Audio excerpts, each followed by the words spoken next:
Prime Minister Modi will head to the United States. He will be on a key two-day US visit starting later today and is expected to propose tariff cuts and increase energy and defense imports during a meeting with US President Donald Trump.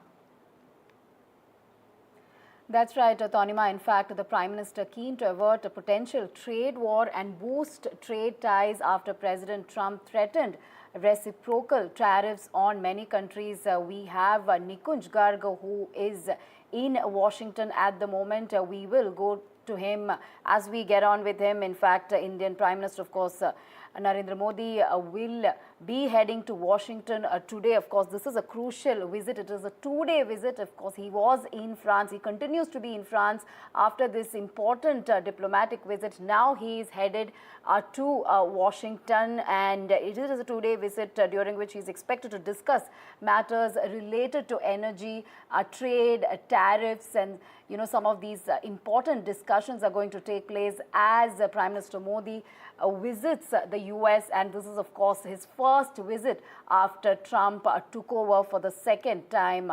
Tanima, of course, we're waiting for Nikunj Garg to give us more details, but certainly a significant visit as far as diplomatic ties between India and the US are concerned. That's right. In fact, Radhika, right now, if you see on our screens, we are playing out the visuals from back in 2020 when then President Donald Trump, from his first term, had come to visit India. He of course got a rousing welcome in Ahmedabad.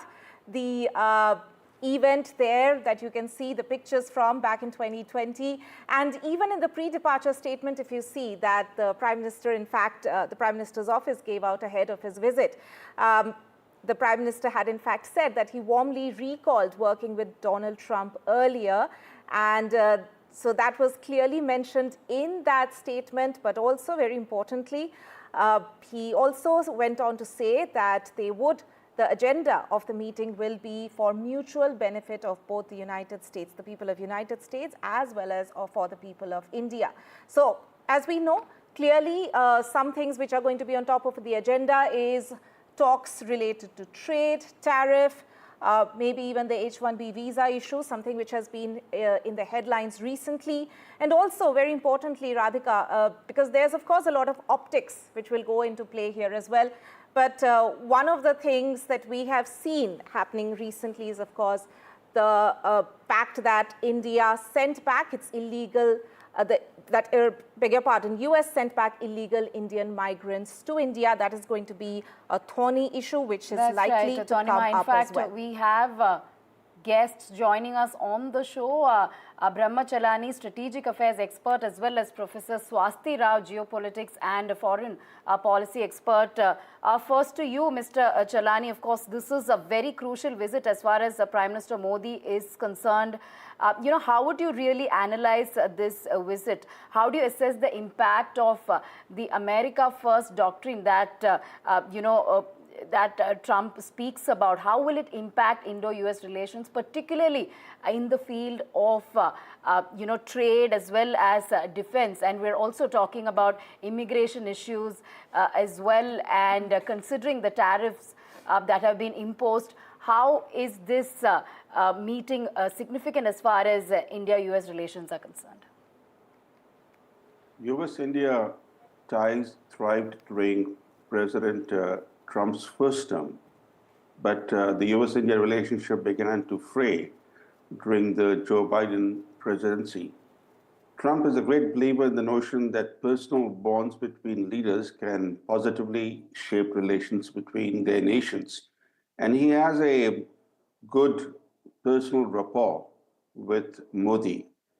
But in his second term, he appears to be a man in a hurry to build a powerful legacy before his time is up. And his Make America Great Again vision collides with Modi's Make in India initiative. This is the reason why trade has become a hot button issue. The things that you mentioned, for example, trade, tariffs, energy, weapons, these are things that Trump wants. We should also be discussing what India should be seeking, because after all, if this relationship is to be restored, then the US has to address India's concerns. including India's regional concerns.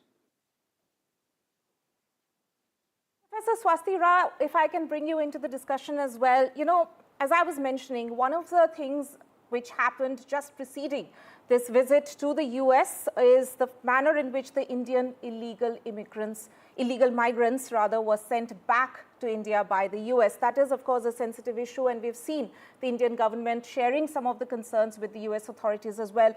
How do you see that playing out in this key visit of Prime Minister Modi? A very good morning to you. Well, I honestly don't think this is going to play out in any significant manner because from India's perspective, yes, of course, we had concerns about how they were sent back and there are certain protocols to be followed. And I think that was made very clear from the Indian side. And that's one way of looking at it. The other way of looking at it is that you saw how promptly Dr. Jaishankar sort of came out and said that India understands and supports the US line on deporting the illegal immigrants. So I think that is something which we should see how it plays out. I don't think this is going to really impact what Trump has in mind when it comes to India. And I agree with the assessment that apart from what Donald Trump wants from India, he seems to be wanting everything from the rest of the world as well.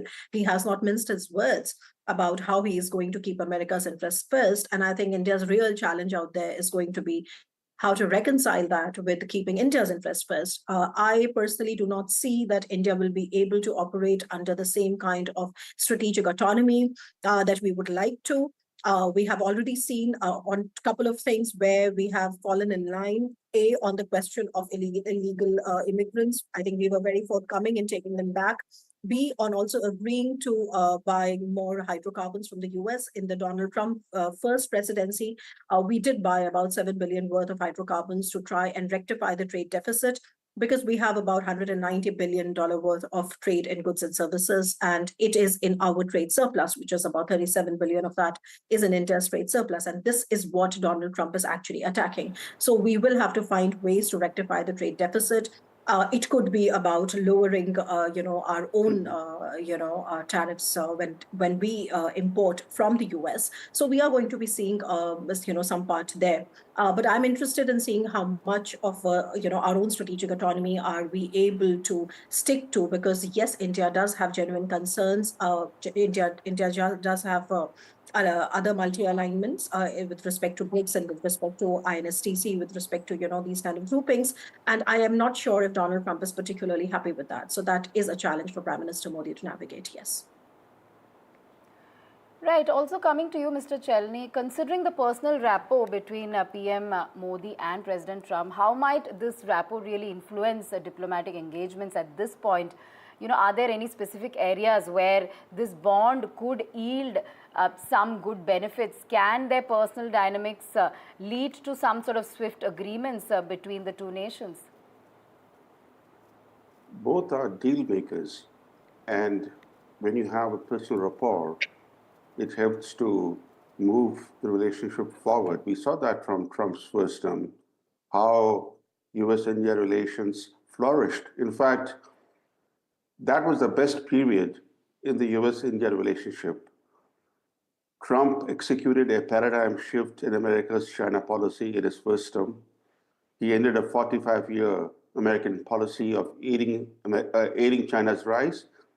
Instead of aiding China's rise, America classified China as a rival and a threat under Trump's first term. I request both our guests to stay on with us, sir. We have our senior managing editor, Nikunj Garg, who is joining us from Washington, D.C. Good evening to you, Nikunj. Among the global leaders, Prime Minister Modi is going to be the first to be meeting Trump. I believe it's snowing there. We can see you. It is freezing cold, I'm guessing. Prime Minister Modi is going to be the first leaders to be meeting Trump after he took over. They have shared a good rapport in the past. So according to you, what are going to be the major issues on agenda? There are many focus areas that you've been pointing out: trade, defense, tariffs, immigration. So certainly this could present opportunities and challenges as far as India is concerned, right?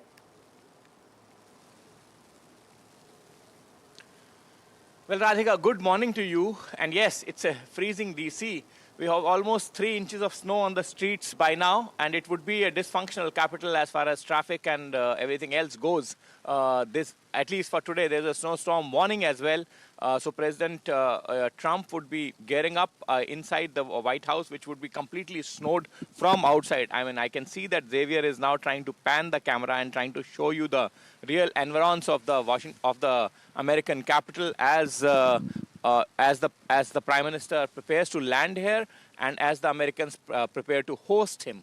Now, as far as the significance of this visit is concerned, I was talking to a top-ranking diplomat yesterday, and he said that in his memory, he doesn't recall a situation where so early in an administration, the apex of the political leadership of India has been invited to the United States, and they would be having a summit-level meeting, which means that in the last 3 decades or so, right from the 90s, when this relationship, which was in a moribund state at that point of time, started actually to take turn and become somewhat active. And then 20 years from now, somewhere around the beginning of 2000s, when the relationship actually under Prime Minister Vajpayee tried to turn a new leaf and became somewhat effective relationship, this has never happened. So you can gauge the significance of this visit from a particular historical context, that in the entire gamut of last 30 years of relationship,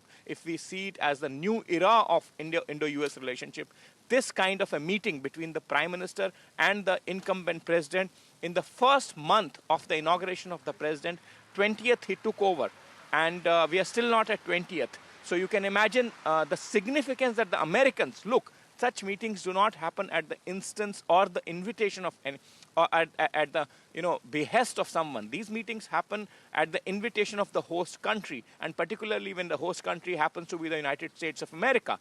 So quite clearly, this is a great indicator of the fact to the significance that the new American administration attaches to the relationship with India.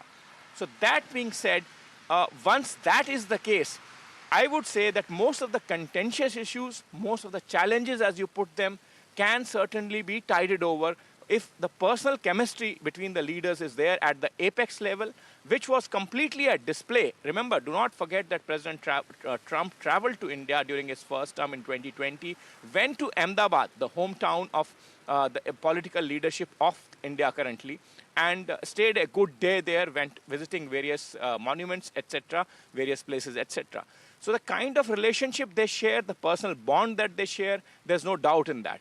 And once the significance of the relationship between the two countries is understood, once there is a personal bond that is largely established, I do not see anything being that thorny an issue which cannot be papered over or which cannot be found a solution about. Challenges in a relationship of the magnitude of the biggest democracies of the world like India and the United States will always remain. Remember, you are talking here about close to more than 1.5 billion people exchanging in terms of trade, tariffs, any kind of business contacts, official contacts, people-to-people contacts. It's never going to be easy. That's 1/4 of the humanity nearly. So whether you have the issues of high-tech transfer, now the AI, immigration, illegal migration issue, deportations, there would be, India has obviously also been raising the issue of H-1B visa holders, the right of their spouses to work in United States of America, their social security concerns, and of course, this is one country, remember, in the world, if there is one country, if there is one nation that can give you the kind of access to technology that can solve the problem that a large swath of our population today suffers from or faces, then this is that country.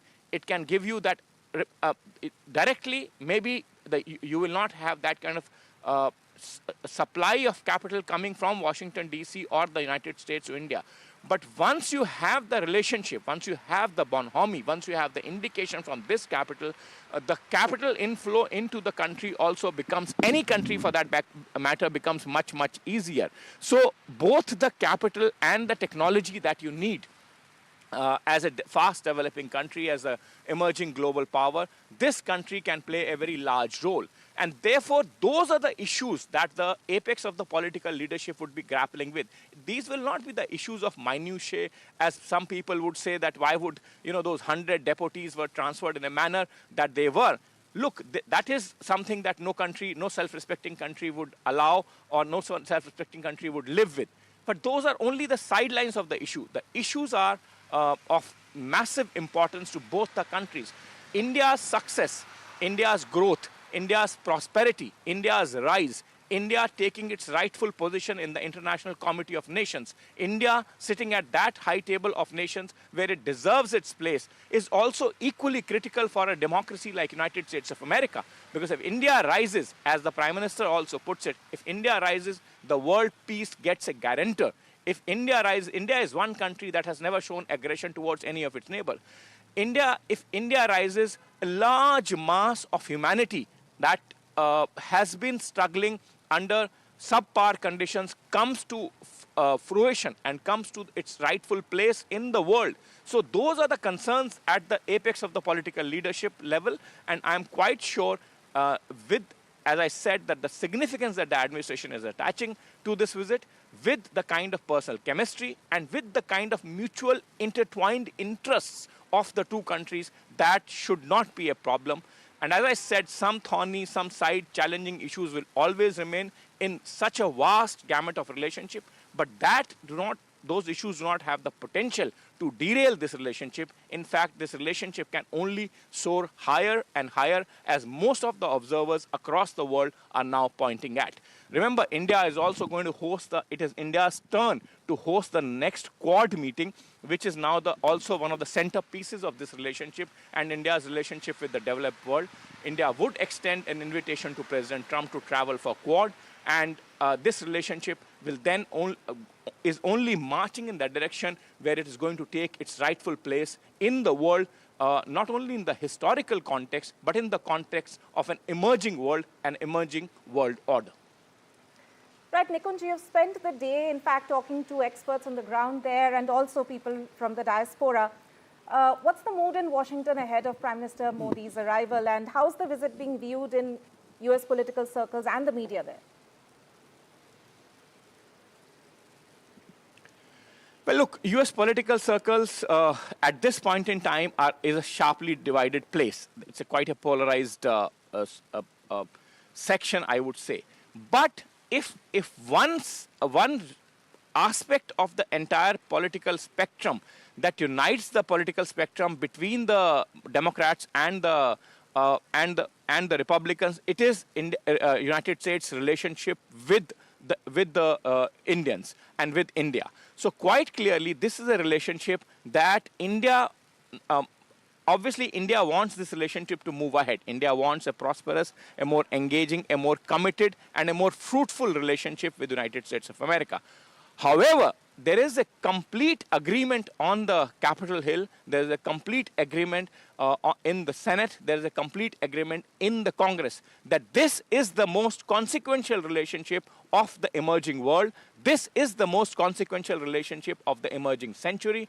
And India must be engaged at all costs. And India-US relationship must prosper, must flourish. There is no doubt in the minds of any US political leader in the last 2 decades or so, as I said, that post under Prime Minister Vajpayee from the Indian side, that relationship started to turn a leaf, and India began to take those nano steps in the direction of building a mutually engaging, mutually fruitful relationship with the United States.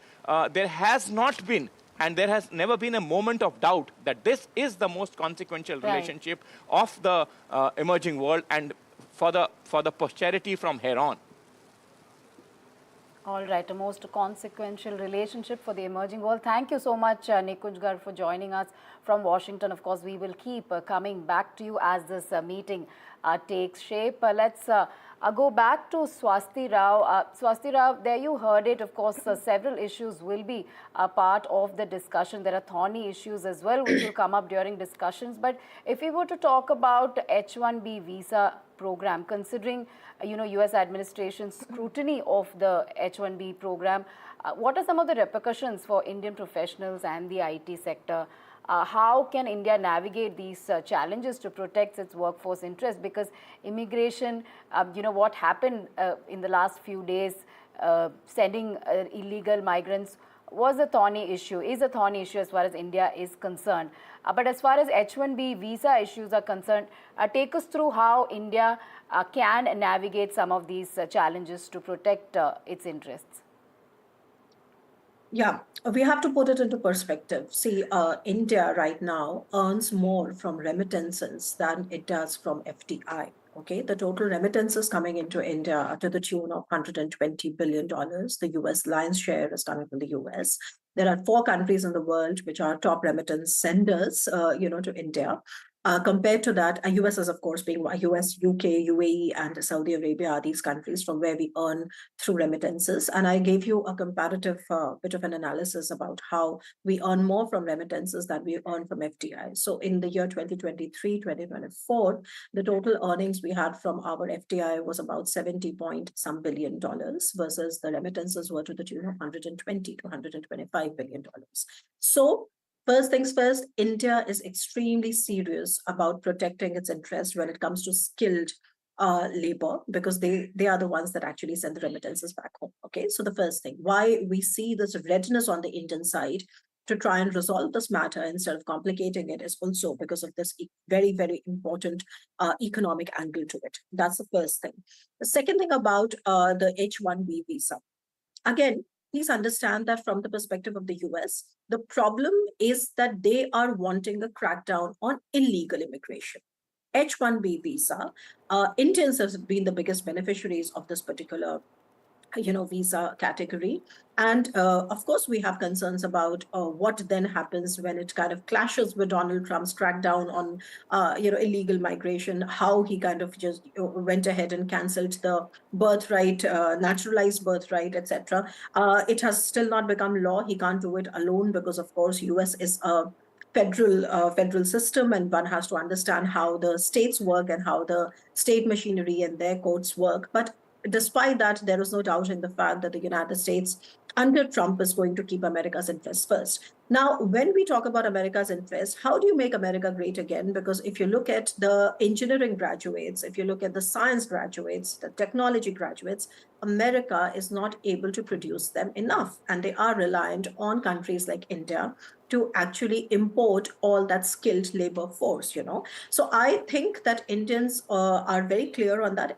I don't know the public opinion on it. Of course, the public opinion seems to be very uncertain on how this is going to unfold. But frankly, if you look at the statements made by Dr. Jaishankar or, the MEA, I think the point is that India would do everything to support America's crackdown on illegal immigration and retain legal migration, because end of the day, this is a win-win situation. I don't think Indians need to really worry about their if they are legally, if they have gone to the US, I don't think there is any reason to worry, because today, if Donald Trump wants to make America great again, they want the STEM graduates, they want the people from the science, technology, engineering, and, these kind of sections that are not able to produce enough.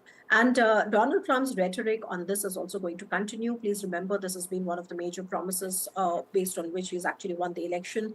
And the appetite in the US for illegal migrants from Colombia, from Mexico, from these kind of countries is very, very high.